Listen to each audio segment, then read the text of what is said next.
Hey, my name is Bryson, pastor of Good Shepherd United Methodist Church. I'm here today with Britt, our council chair, and we are going to share some information with you about coming back to our in-person worship, as well as some conversation about some other things that are happening in our communities and ways that we can respond to those things. So, Ann? Thank you, Bryson. I have some really good news. The building is closed, but the church is open. I wanted to share some really good news about the great success of our continued online worship. Since the church has been closed, we have been completely online, and the numbers are great. People are coming to the website and finding us. They're finding us on Facebook Live.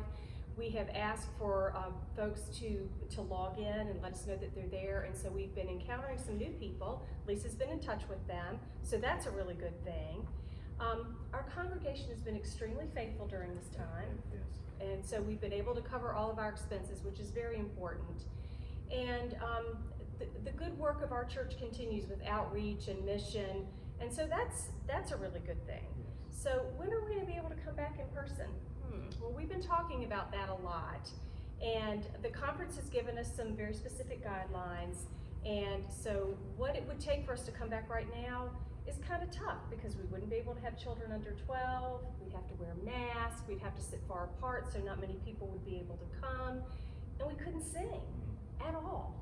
So that just, we just don't think that's gonna work for Good Shepherd, and our online presence is so strong right now. So we're just gonna hang with that, and then once the state moves into phase 3, and the conference has been following along with the state, then we think we'll be able to come back together. And at that point, all the children can come, we'll be able to sing, we might be able to bump elbows, and that kind of thing. Yeah. So at this point, we don't really have a date. Right, that's right, and we are grateful for the leadership of our church to have these difficult conversations. We all want to be back together, and we continue to pray for that time as we can come together fully in person like this. But we are able to do some things, and we're excited about those. And one of those is an opportunity for drive-in prayer and communion. And so starting July the 12th, July 19th, and July 26th at 2 p.m., we're going to have a service of prayer and communion here in our parking lot. And we are inviting you to come. You're going to have to sign up in order to do it, because that's how we have to do it. We have to take attendance and know who's coming, and there'll be some other things that we'll need you to do when you come. But it is a way for us to continue to be in community together and to gather around the table together. We're excited about that for sure. Again, that's the 19th, the 12th, the 19th, and the 26th at 2 p.m. And that will be in addition to our 10 a.m. Service together online. And so during those 3 Sundays, we're also going to receive a communion offering.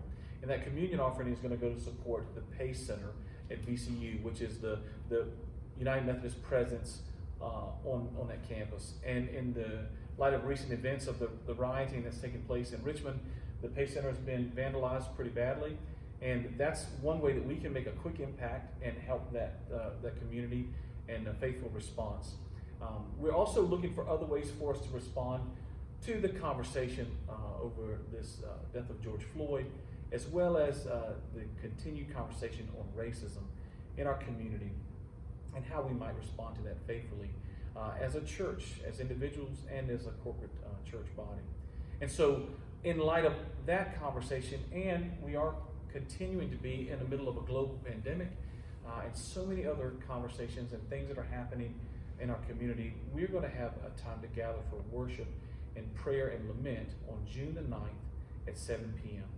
And you'll read information about how we can do that and how we will do that in our midweek announcements, and we'd love for you to be a part of that and attend with us. And we miss you, we love you, and we look forward to seeing you soon. Thanks for watching our video. Take care.